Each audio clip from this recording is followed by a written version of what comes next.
All right, today we are diving into one of the absolute titans of American literature, William Faulkner's Snopes trilogy. We're talking about an epic saga of greed, a collision with an ancient code of honor, and a reckoning that takes nearly 4 decades to finally arrive. The entire massive story really boils down to this one single explosive question. It's a conflict that pits this new kind of sterile ambition against a primal, almost blood-soaked sense of justice. And the answer to that question is what makes this a true American tragedy. So, to really get what's going on, you first have to understand this disease that Faulkner calls Snopism. And it's not just a family name. Think of it like a modern plague. It's a mindset that's totally cut off from community, from morality, from anything human. It's driven only by the cold, hard logic of profit. And that is the invasive force at the heart of this world. And this is exactly how the community saw the Snopes clan. I mean, not as a family, but as an infestation. They don't build anything, they just consume. They don't have a history, they just sort of appear, multiplying and chewing away at the foundations of society until the whole thing threatens to collapse. Now this infestation, it has a king, a central figure, who perfectly embodies this cold new world. So let's track the chilling, methodical ascent of the trilogy's main antagonist, Flem Snopes. Flem's climb is just a masterclass in ruthless efficiency. He literally starts from nothing, a clerk in a tiny, forgotten town. But through pure, predatory cunning, he moves up to local power broker, and then he sets his sights on the county seat, Jefferson. And from there, he just methodically takes over, right up until he's the president of the main bank and owns the grandest mansion in town. But who is this guy really? Well, Flem is ultimately defined by everything he lacks. He's described as a void, an absence of a man. His eyes are like stagnant water. His signature bow tie is this tiny, machine-made, artificial thing. Faulkner makes it crystal clear. Flem is a sterile, inhuman creature, and it's all symbolized by his physical impotence. He can acquire literally everything, but he can't feel or create anything. But, for every force, there is an equal and opposite reaction.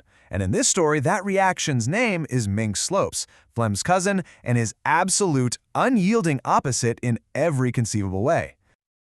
I mean, just look at this. The contrast could not be more stark. Flem is the future, calculating, sterile, driven by this empty desire for respectability. He's a moral black hole. And Mink? Mink is the past. He's a creature of the earth, driven by primal passions, a fierce code of honor, and this absolute, unshakable belief in the bonds of family. See, you have to get inside Mink's head. He is operating on a completely different set of rules from the rest of the world. For him, the law of family is sacred. He believes the universe itself, he calls it Old Molster, keeps a perfectly balanced ledger. And if the courts won't give you justice, well then it becomes a personal debt, one that has to be paid in blood. And these convictions are going to fuel him for decades. So, this collision course between the modern man and the primal man, it's ignited by a single event, a brutal murder that then leads to an even more profound and unforgivable betrayal. And it all starts over something so small, a stray cow and a $1 fee. But for Mink, this poor sharecropper, that dollar is just the final indignity in a lifetime of humiliation from wealthier men like Jack Houston. So acting as his own agent of justice, Mink ambushes and kills him. Mink gets sent to prison. And for 38 years, every single day, he is kept alive by one single, cold, unwavering thought: getting revenge on the man who, he believes, should have saved him. 38 years. Just let that sink in. Flem's betrayal happens in 2 parts. First, when Mink is on trial, Flem is conveniently out of town. He does nothing to help, because being associated with a murderer would totally derail his quest for respectability. But then, years later, when Mink's parole is coming up, Flem actively schemes to get his sentence extended. He goes from a passive betrayal to an act of deliberate, personal cruelty. And this is the detail that seals Flem's fate. As part of that fake escape plot, Flem arranges for Mink to be told he has to wear a woman's dress. It's a calculated act of pure humiliation. After he's caught, Mink's message back to Flem is just chillingly simple. It wasn't the extra time in prison that he couldn't forgive. It was the insult to his honor. So, Mink is the weapon, for sure, but he doesn't act alone. Flem's death is ultimately engineered by 2 other key figures, and they form one of the most tragic and bizarre alliances you'll ever read. Okay, so 3 people make this final reckoning possible. You've got Linda, Flem's stepdaughter. She's the architect, and she's driven by pure vengeance.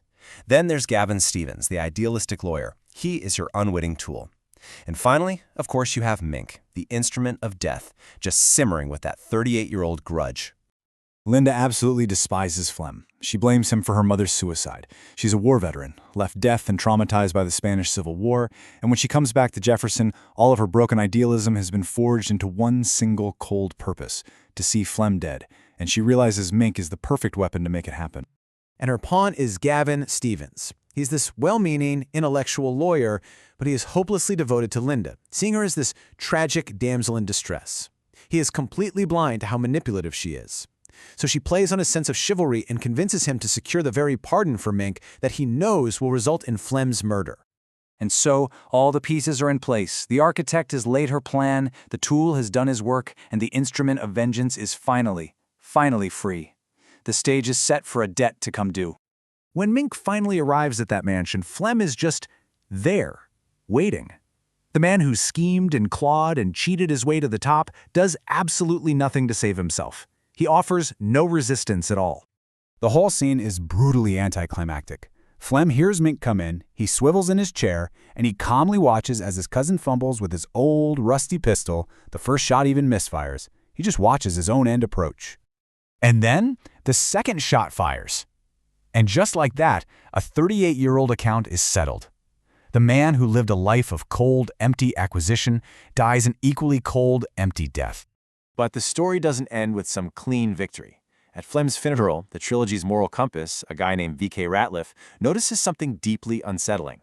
He sees 3 new Snopeses in the crowd, faces that nobody recognizes, and the implication is just chilling. Which brings us right to the final haunting question of the whole saga. Flem, the man, is dead. But is Snopesism, that amoral, rapacious spirit he embodied, is it truly defeated? Or does killing the king termite do anything to stop the colony from gnawing away at the foundations? That's the terrifying question Faulkner leaves us with.